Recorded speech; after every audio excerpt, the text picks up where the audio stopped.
అంటే మామూలుగా దొళ్ళగొట్టాడు సినిమాలో.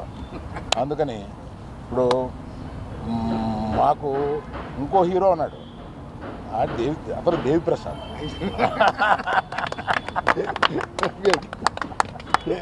అదే ఈ సినిమాలో నువ్వు ఇంచుమించు సెకండ్ హీరో క్యారెక్టర్ ప్లే చేసి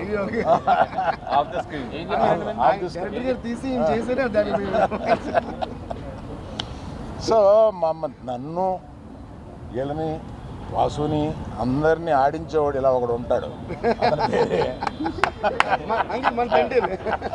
ఇతను మా తండ్రి, ఈ అందరికి మాకు తండ్రి ఇతను.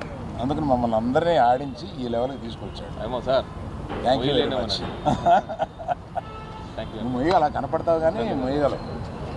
శ్యామ్ దత్ గారు, మీరు చూపించిన రంగులు, మీరు చూపించిన వాటర్